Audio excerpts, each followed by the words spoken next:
Queridos, conhecendo Jesus, essa é a série que a gente tem trabalhado já há aproximadamente aí 7 semanas. Nossa intenção é conhecer Jesus, responder a pergunta, quem é Jesus? Porque nós somos uma igreja em movimento que quer impactar vidas, que quer cumprir com o chamado do Senhor, essa pergunta vai surgir na nossa vida. As pessoas vão perguntar, mas quem é esse Jesus que você serve? E a gente precisa saber quem ele é. A gente precisa responder essa pergunta. Então, o que a gente está fazendo? Estamos estudando o livro de João e as 7 declarações que Jesus faz a respeito de si mesmo, falando, eu sou. Se você reparar no livro de João, tem outras vezes que ele usa essa expressão, eu sou. Por exemplo, João 8, ele vai responder a um questionamento dos fariseus, dizendo que antes mesmo de Abraão existir, eu sou. Mas a gente está focado aqui em estudar essas lições do eu sou com o predicado, com o adjetivo. Quando ele usa eu sou alguma coisa. Nós já estudamos que ele é o pão da vida, o bom pastor. Nós estudamos que ele é o caminho, a verdade e a vida. Estudamos que ele é a luz do mundo. Ele é a porta, a ressurreição e a vida. E hoje nós vamos estudar o eu sou, a videira verdadeira. Quando Jesus está dizendo isso, ele está afirmando a sua divindade. Está dizendo que ele é o Deus encarnado. E nós cremos que ele é o verbo que se fez carne e habitou entre nós. Então, vamos ler o texto em João capítulo 15. Nós vamos ler do versículo 1 ao versículo 4. Acompanhe a leitura. Eu sou a videira verdadeira e meu pai é o agricultor. Todo ramo que estando em mim não der fruto, ele o corta. E todo que dá fruto limpa, para que produza mais fruto ainda. Vós já estáis limpos pela palavra que vos tenho falado. Permanecei em mim, e eu permanecerei em vós. Como não pode o ramo produzir fruto de si mesmo, se não permanecer na videira, assim nem vós o podeis dar, se não permanecerdes em mim. Até aqui. Vamos orar. Pai, obrigado pela leitura da tua palavra, que o teu Espírito Santo possa nos guiar, que seja uma exposição fiel àquilo que o Senhor tem para nós, que essa palavra possa encontrar o nosso coração e que possamos sair daqui diferente de como entramos no nome de Jesus. Amém. Queridos, esse trecho aqui da videira verdadeira, ele sozinho merece uma série de mensagens. Tem muita coisa. A gente costuma falar que ele vai aqui do versículo 1 ao versículo 11. Tem muito conteúdo aqui que a gente poderia trabalhar. Mas hoje, a nossa proposta, lendo esse texto, é entendermos e respondermos a pergunta, quem é Jesus? É conhecer Jesus. Então, para entender isso, a gente tem que olhar para o contexto em que Jesus disse essas palavras e também precisa entender o que significa essa videira. O que quer dizer esse negócio de videira? Se há uma videira verdadeira, então existia uma videira falsa? A gente precisa entender tudo isso. Então, vamos lá.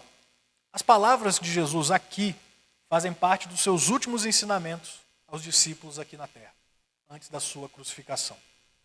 No capítulo 13, a gente vai ver Jesus na mesa. Jesus na última ceia, isso na quinta-feira, antes da crucificação. No mesmo capítulo, Jesus está na mesa com os discípulos, e aí revela que um deles iria o trair. Revela também que Pedro, um dos discípulos mais chegados de Jesus, o negaria, e declara que em breve Jesus partiria para junto do Pai. Já não estaria mais fisicamente junto com os discípulos. Tudo isso, esse cenário da mesa, gera um sentimento de aflição no coração dos discípulos. Eles ficam confusos, assustados, porque eles estão caminhando com Jesus e aí Jesus está falando que não vai estar mais com eles fisicamente, que ele vai ir para junto do Pai. Ele fala que será traído, expõe ali que Pedro negaria. Tudo isso gera confusão no coração dos discípulos. E aí nós temos o capítulo 14 iniciando, no primeiro versículo dizendo, Jesus diz, não se turbe o vosso coração. Frente a essa inquietação dos discípulos, a primeira coisa que Jesus faz é confortar o coração deles. Ali Jesus está mostrando que embora ele esteja partindo, embora não esteja mais fisicamente com eles, os discípulos vão continuar tendo acesso a Deus, por meio de Jesus. Por isso que ele declara, como vimos semana passada, eu sou o caminho, a verdade e a vida. É por meio de Jesus que se encontra Deus. Até porque ele é Deus. Mas a conversa não termina no capítulo 14. do 14 ao 17 é um único bloco no Evangelho de João. É Jesus, nas suas últimas horas antes da crucificação, conversando com os discípulos, expondo aos discípulos muita coisa. E se no capítulo 13 Jesus está na mesa, no capítulo 14 ele consola o coração dos discípulos, no capítulo 15 Jesus vai falar sobre permanência, sobre permanecer nele. Essa frase, eu sou a videira verdadeira, fala sobre permanecer. Por meio dessa figura da videira, Jesus está ensinando que a partida dele não significaria o fim da comunhão com os discípulos. Muito pelo contrário. Embora ele não estivesse mais presente fisicamente ali com eles, a partir da crucificação, eles continuariam recebendo dele toda a vida espiritual que eles precisavam. Porque eles não sabiam ainda. Eles não tinham essa ciência, mas Jesus ressuscitaria. Jesus voltaria, mandaria o Espírito Santo para estar com eles. Então ele é a fonte da vida. E aí é uma primeira lição que nós podemos tirar. Porque para responder a pergunta quem é Jesus, a primeira resposta que esse texto nos dá é: Jesus é a videira verdadeira. Então vamos entender o que é essa videira. Por que Jesus escolheu essa figura? Por que ele falou dessa videira? O que os discípulos entenderam quando eles ouviram Jesus falando da videira? No Antigo Testamento, a videira era frequentemente usada como um símbolo de Israel. Já falei sobre isso aqui na igreja algumas vezes. A gente tem Isaías 5, por exemplo, que vai o profeta Isaías apresentar Israel como uma vinha, como uma videira que foi cuidadosamente plantada por Deus. E aí o profeta Isaías vai afirmar que Israel, a vinha, teve a terra preparada pelo Senhor, as pedras removidas, uma proteção construída ao seu redor. Ou seja, teve todo o cuidado de Deus. Ela foi cuidada por Deus. Para quê? Para dar bom fruto. Para cumprir o propósito divino que tinha na vida de Israel. Mas essa videira, o próprio texto vai dizer lá em Isaías, que ela deu uvas bravas. Ou seja, ela não frutificou. Ela fez totalmente o oposto do que Deus esperava e queria dela. Em outras palavras, Israel fracassou em cumprir o propósito. Em vários momentos, Israel se desviou dos caminhos do Senhor. A gente vai ver na história do povo de Israel, eles se afastando da presença de Deus. Eles se rebelando contra Deus, se tornando corrupto, imoral. Por exemplo, a gente vai ter o Salmo 80, do versículo 8 ao 9. O salmista aqui vai dizer: trouxeste uma videira do Egito, expulsaste as nações e a plantaste, dispuseste-lhe o terreno, e ela deitou profundas raízes e encheu a terra. O que é isso? É aqui o salmista Asaf, usando a figura da videira para relembrar o povo, e relembrar que Israel era essa videira que foi retirada do Egito, que entrou na terra prometida, e foi liberto. Mas aí no capítulo 80 do livro de Salmos, a gente vai ver o salmista dizendo, e orando, e perguntando para Deus: por que lhe derribaste as cercas? De sorte que a vindimam todos os que passam pelo caminho. Aqui é o salmista perguntando: por que Deus se afastou de Israel? E aí a resposta é: por causa do pecado de Israel, da rebeldia deles. Por exemplo, de novo, Jeremias 2, capítulo 21. O profeta vai dizer, Deus ali falando para o povo: eu mesmo te plantei como vide excelente, da semente mais pura. Como, pois, te tornaste para mim uma planta degenerada como de vide bravo? Mais uma vez, aqui Deus profetizando, aqui o profeta profetizando da parte de Deus, utilizando a figura da videira para falar que ela era da semente mais pura, mas se tornou uma planta degenerada, se afastou. Ezequiel 15 vai dizer também, tratar a respeito da ideia de que a madeira da videira não serve para nada quando ela não produz fruto. Israel, que sem a fidelidade se tornou inútil para o propósito para qual ela foi chamada. Ezequiel 17, a parábola das duas águias e da videira, onde Israel é retratado como uma videira que busca alianças políticas em vez de se confiar em Deus. E só uma nota de rodapé, né? Hoje em dia a gente vê bastante isso, né? Essas alianças políticas, tudo em nome de Deus, quando na verdade Deus não está envolvido nesse tipo de coisa. Mas enfim, vamos lá. Ezequiel 19, a nação é descrita como uma videira que depois é arrancada por causa do juízo divino. Oséias 10, o profeta afirma que Israel é uma vide luxuriante que dá o seu fruto. Aqui o profeta está acusando Israel de usar a sua prosperidade para multiplicar altares a outros ídolos. Todos esses textos que eu li aqui, que eu citei, apresentam uma videira que foi infrutífera. Uma videira que falhou. Mas a pergunta é, e aqui começa a ficar um pouco mais estreito o negócio, ela falhou em quê? Qual foi a falha de Israel? Israel não falhou simplesmente em obedecer às regras, em obedecer os rituais, até porque isso ela fazia muito bem. A gente vai ter vários momentos em que Israel é acusado de, mesmo cumprindo com os rituais, ainda assim estar distante de Deus. Israel falhou em cumprir a vocação que ela tinha como povo de Deus. E qual era essa vocação? Quando Deus chama Abraão, lá em Gênesis 12, o propósito, o chamado de Abraão, era que a descendência dele fosse uma bênção para todas as nações. Os propósitos eram esse. Vamos lá em Gênesis 12, 1 ao 2. O texto diz assim: disse o Senhor a Abraão: sai da tua terra, da tua parentela e da casa do seu pai, e vai para a terra que te mostrarei. E de ti farei uma grande nação, te abençoarei, te engrandecerei o nome. E aqui está a chave: sê tu uma benção. Quem nunca ouviu essa frase, né? Sê tu uma benção. Israel foi separado, aqui é a figura de Abraão, o pai da nação. Foi separado para refletir o caráter de Deus diante do mundo. Foi um povo separado para frutificar a vontade de Deus. E qual que era o fruto esperado dessa nação? Fidelidade, amor a Deus, justiça, santidade, adoração verdadeira, ser luz para as nações. Mas o que Deus encontrou? Em vários momentos: idolatria, injustiça, hipocrisia religiosa, quebra da aliança. Israel muitas vezes confiou em alianças humanas em vez de confiar em Deus. Esse foi o grande pecado do povo de Israel. Foi ter se distanciado do propósito que Deus tinha para eles. E aí agora Jesus, anos depois, vai declarar: eu sou a videira verdadeira. Ou seja, tudo aquilo que Israel falhou em ser, Cristo é. Toda a vida espiritual verdadeira está nele. Toda a salvação está em Jesus. Esse ser tu uma bênção, seja você uma bênção que Deus disse para Abraão, é cumprido em Jesus. Porque ele é a bênção, ele é o abençoador. Então todo relacionamento verdadeiro com Deus começa em Jesus. E aí olha que interessante. Na mente dos discípulos, o Messias, ele viria para restaurar Israel. Ele viria para reerguer a nação de Israel. Para restaurar a antiga glória da videira. Na cabeça deles, a videira era Israel. Mas Jesus está aqui afirmando: essa videira que vocês estão procurando, estão querendo reerguer, sou eu.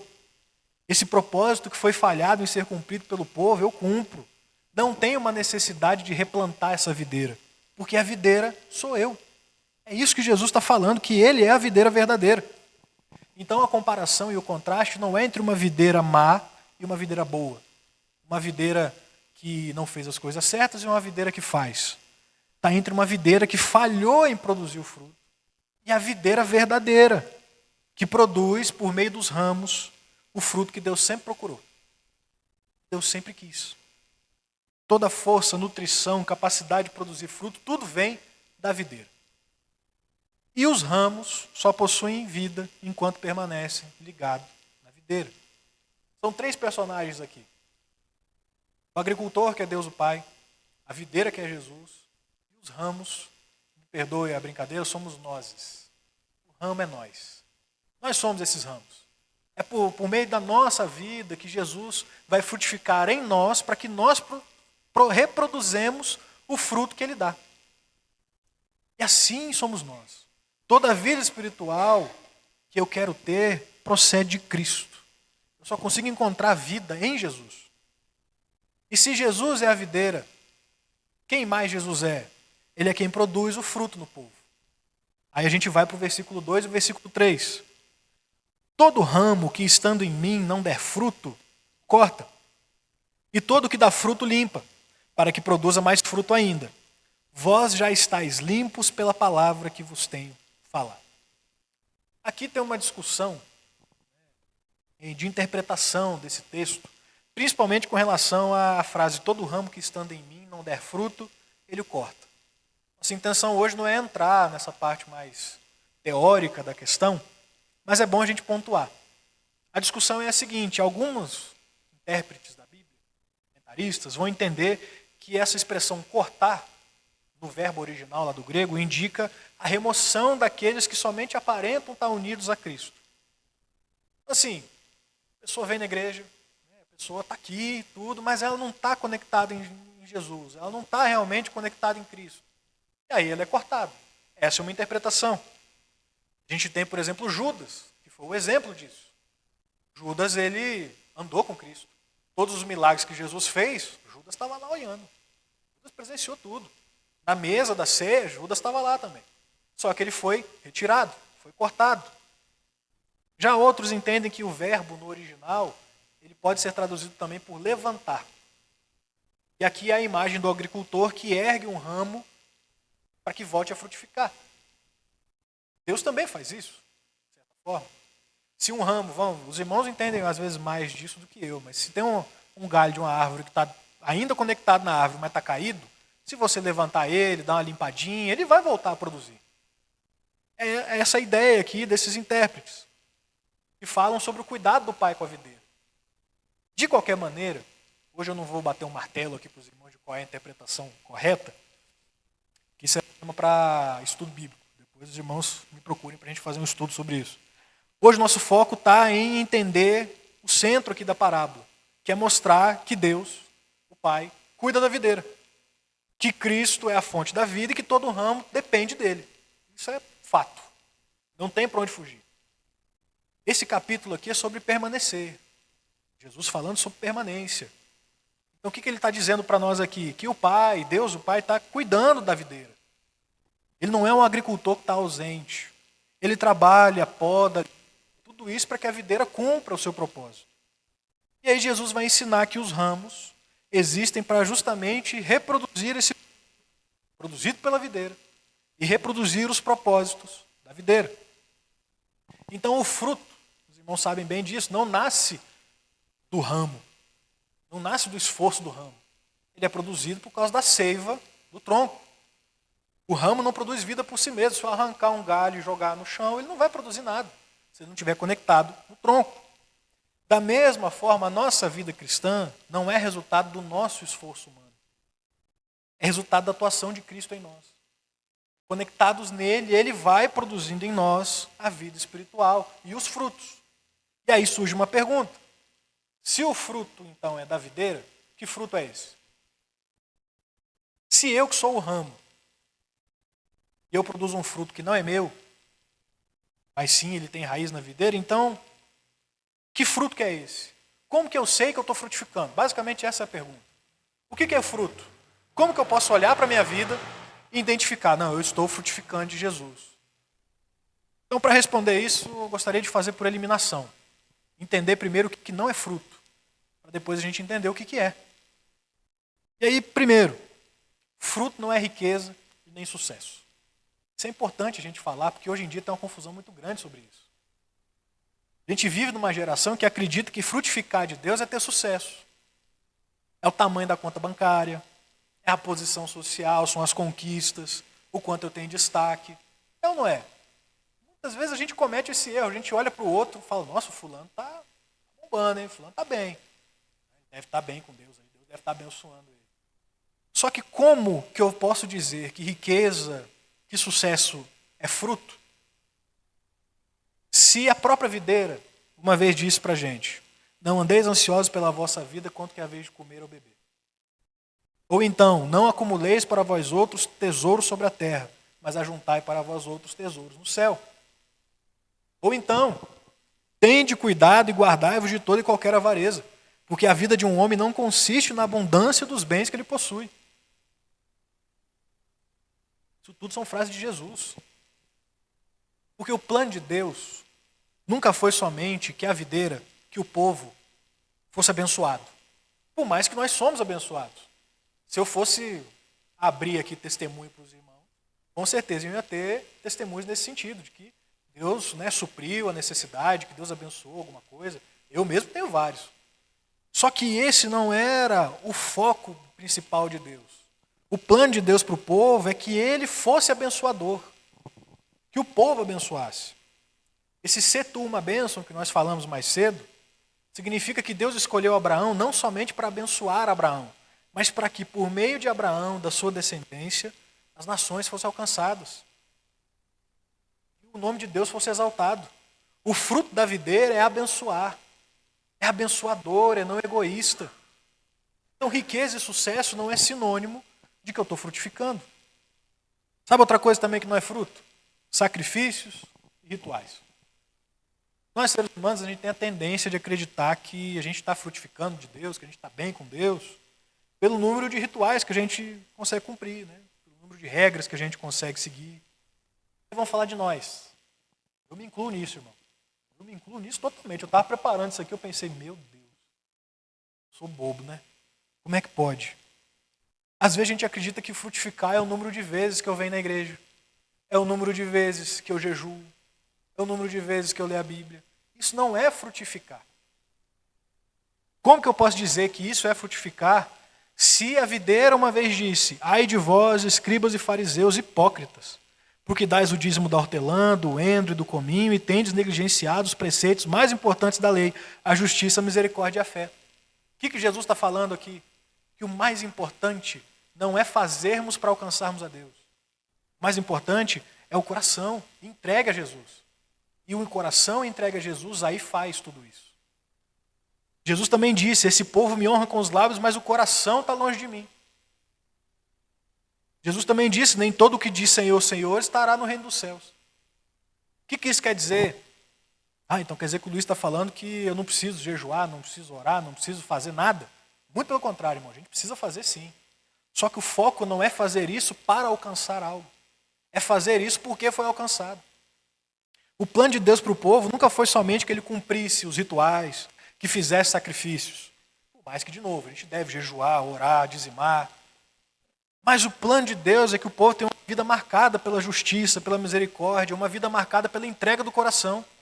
Porque de que adianta eu fazer sacrifício se o meu coração não está debaixo de Jesus? Se meu coração não é dele? Nossa prática religiosa que vai produzir vida espiritual. É a vida espiritual produzida por Cristo que vai transbordar em obediência, serviço, adoração. Então, rituais, sacrifícios não são fruto. Sabe outra coisa também que não é fruto? Nosso ativismo. O que é ativismo? É a gente... quero atividade. Às vezes a gente acredita que quanto mais ocupado a gente está com as coisas de Deus, então mais eu estou frutificando. Mas se o fruto não é do ramo e sim da videira, como que eu posso acreditar que ativismo por si só é um fruto, quando a videira uma vez disse: muitos naquele dia hão de me dizer, Senhor, Senhor, porventura não temos nós profetizado em teu nome? Em teu nome expelimos demônios? Em teu nome não fizemos muitos milagres? Então eu lhes direi explicitamente: nunca vos conheci, apartai-vos de mim. O que significa? Que o plano de Deus para o povo nunca foi somente que ele trabalhasse, que ele fizesse as coisas. Por mais que a gente deva sim nos dedicar na obra da comunidade onde a gente está inserido. Eu vou fazer uma nota de rodapé de novo. Ontem a gente teve o nosso bazar. Foi uma bênção, irmãos. Uma bênção. Deus está cuidando de tudo. Então tivemos irmãos aqui que se dedicaram, a gente passou o dia aqui atendendo, quinta e sexta-feira, o pessoal aqui trabalhando, organizando. Isso é bênção. Não se sinta desencorajado a fazer. Inclusive a gente está precisando de mais gente para trabalhar. Procure depois aí para você descobrir o que você pode fazer. A gente tem que trabalhar na obra do Senhor. Só que não é esse o foco. Eu não faço isso para alcançar Deus. Eu devo valorizar, ouvir a igreja, servir nos ministérios. Mas o plano de Deus para o povo é que nós sejamos dependentes e íntimos do Senhor. Então não é sobre trabalhar para achar que eu sou digno de Deus, mas é sobre conhecer a Deus, sobre ser conhecido por Deus, sobre me entregar a Ele. E aí Ele vai gerando em mim essa disposição a trabalhar. A questão é, a gente não pode inverter os fatores. Porque não é o trabalho ou o que eu faço que me liga à videira. É a videira que vai produzir em mim aquilo que eu faço. A disposição do coração. E aí a gente tem que pensar um pouquinho mais a fundo. Sabe aquele pecado de estimação que a gente guarda e carrega há muitos anos? Infelizmente. Pecadinho, que ninguém está vendo, mas você sabe o que você faz. Quantas vezes a gente pensa: não, eu vou abandonar esse pecado, eu vou mudar meu comportamento, vou me tornar uma pessoa melhor, eu vou largar tudo isso, e aí agora então eu vou me entregar para Jesus, eu vou frutificar, eu vou andar com Ele. Mas Jesus está ensinando o contrário. Não é o ramo que produz o fruto para ser ligado na videira. Ele é primeiro unido à videira. Ele permanece na videira. E aí a vida da videira produz o fruto nele. Então, da mesma forma, a gente não consegue vencer o pecado para ser unido a Cristo. Eu não consigo, não, eu vou me organizar a vida certinho e depois eu vou servir a Jesus. A gente é unido a Cristo. E aí Ele é quem começa a vencer o pecado em nós, transformar o nosso caráter, justamente porque isso é o fruto dele dentro de nós. Então, o que é o fruto? É caráter transformado. É santidade, é obediência, é amor, fidelidade. O fruto também são os novos discípulos, que a gente vai falando do amor de Jesus, as pessoas vão se achegando.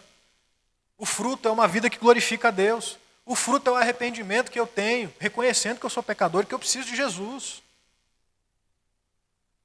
O propósito do agricultor é que os ramos produzam o fruto que a videira gera, que Cristo gera em nós. E se nós somos os ramos, são esses os frutos que eu devo enxergar na minha vida sendo produzidos. Então, como que eu sei que eu estou frutificando? A gente tem vivido isso. Aí eu olhei para a minha vida, falei, meu Deus, eu tenho vivido isso aqui? E às vezes parece que eu estou falando para vocês, eu estou falando para mim, é quase um espelho na minha frente aqui. Quem apanha mais é quem está fazendo a mensagem.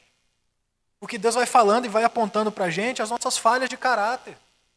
Que a gente está falho ainda. E o fato não é, se eu estou falhando, então eu preciso produzir. Não, se eu estou falhando, eu preciso me conectar nele. Se eu estou falhando, então eu preciso depender mais de Jesus. Então eu devo me questionar, eu estou frutificando? Eu estou encontrando os frutos da videira na minha vida? E isso vai nos levar a uma outra pergunta. Como é que esse fruto, então, chega até mim? Como que eu vejo essas transformações na minha vida? Como é que aquilo que Cristo é se torna visível na minha vida? Aí Jesus vai responder isso no versículo 4. Ele vai dizer, permanecei em mim e eu permanecerei em vós. Como não pode o ramo produzir fruto de si mesmo, se não permanecer na videira, assim nem vós o podeis dar, se não permanecerdes em mim.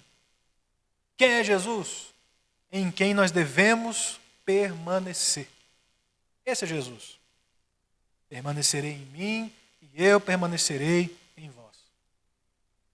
Nos 11 versículos iniciais do capítulo 15, esse verbo permanecer ele aparece pelo menos 11 vezes. Não pode contar isso, se não estiver enganado, são 11 ou 13 vezes, se eu não me engano. Esse é o principal pensamento de Jesus aqui, quando ele está falando sobre a videira. É necessário permanecer. Então a gente tem que entender o que significa permanecer. É se ligar intimamente. É viver unido a Cristo. É depender dele diariamente. O próprio texto aqui vai dizer que o ramo não pode produzir fruto de si mesmo. O que isso significa? Que a gente não tem força desconectado. O desconectado da videira não tem força nenhuma para viver. E aqui entra em choque com a nossa cultura muitas vezes. Porque durante toda a nossa vida a gente é ensinado a confiar em nós mesmos. Não é verdade. A gente acredita que a gente consegue mudar pela força de vontade. Inclusive, o que mais a gente escuta de pregação, muitas vezes, infelizmente, não, se você quiser, você consegue. Quem quer, dá um jeito. Quem não quer, dá desculpa. Quem nunca escutou essa frase? É a cultura do mundo. É a cultura que a gente está inserido. A gente acredita que a gente consegue vencer as coisas, inclusive o pecado, pelo nosso esforço pessoal. A gente acredita que a gente consegue produzir uma vida agradável a Deus por meio da nossa própria capacidade. Não, eu dou conta, eu faço, eu sou o cara. Mas Jesus está dizendo exatamente o contrário. O ramo não pode produzir fruto de si mesmo. E se o ramo somos nós, então nós não temos essa força, essa vida própria, essa capacidade de produzir esse fruto. Desconectado de Jesus, eu não consigo mudar. Eu não consigo frutificar. Jesus está dizendo ali para os discípulos, e para nós também hoje, permanecermos nele. Porque só assim é possível haver mudança dentro de nós. Os discípulos ali, eles devem permanecer em Jesus, porque só assim a obra do Evangelho vai continuar. Para nós também. Lembra da questão do pecado de estimação que eu falei mais cedo? A gente imagina que a gente precisa nos transformar para permanecer em Cristo. Mas Jesus está dizendo, permaneçam em mim para que eu transforme vocês. Permaneçam em mim para que o evangelho que eu prego, que eu sou, frutifique dentro de vocês. Então a força para vencer o pecado, para frutificar, não nasce da nossa determinação.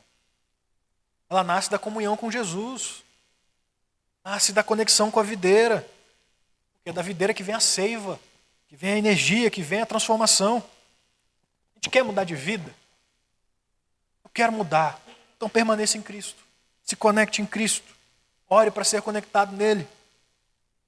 Quanto mais a gente permanece em Cristo, mais Ele muda os nossos desejos, nosso caráter, nossas atitudes.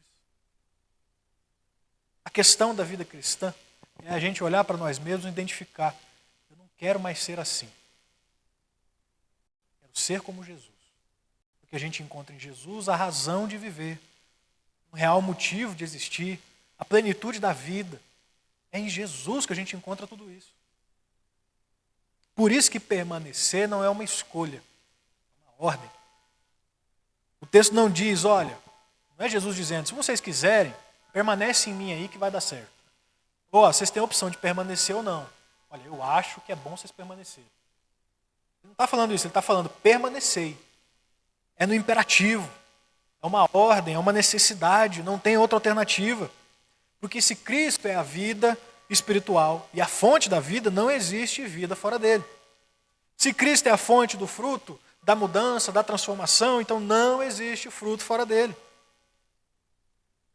Por isso que permanecer para nós não é uma opção. Não sei, não estou muito afim ainda, não quero permanecer. Não, é uma necessidade. Porque se eu quero mudança, se eu quero frutificar, se eu quero encontrar a Deus, o caminho é Jesus. Ele é o caminho, a verdade e a vida. E por isso que permanecer também é depender de Jesus. E aí a gente tem que entender, ele não escolheu por acaso essa figura da videira. Porque se a gente olha, para qualquer árvore, na verdade, né, o ramo ele não ajuda em nada. O galho ajuda, não em muita coisa. Ele não complementa a videira. Ele não produz a própria seiva. Ele só recebe. E reproduz aquilo que a videira quer. Tudo aquilo que ele possui vem da videira. Da mesma forma somos nós. A gente deve ser dependente de Jesus porque somente Ele nos transforma. Por isso que a vida cristã, viver com Deus, não é uma tentativa desesperada de produzir fruto para Deus, de agradar a Deus. A vida cristã é permanecer ligado naquele que produz o fruto real. É permanecer ligado naquele que agrada a Deus. Não é sobre tentar ser digno, é sobre permanecer em Cristo para que Ele crie em nós o caráter aprovado, justamente porque esse caráter é o dele sendo criado na nossa vida. É sobre recebermos a vida espiritual que flui da videira. E aí na prática, como é que isso se manifesta? A gente olha, os irmãos devem conhecer, eu também conheci várias pessoas assim. Uma pessoa que tenta procurar Deus de várias formas, né? Tenta viver a espiritualidade de várias maneiras, vai para várias religiões, vai para vários caminhos. Mas eu vejo isso aqui sendo real, a videira realmente sendo realidade, porque quando a gente encontra Jesus, quando a gente encontra Cristo, essa busca ela faz mais sentido ser feita em outros lugares. Permanecer em Jesus é isso. Estar com Ele.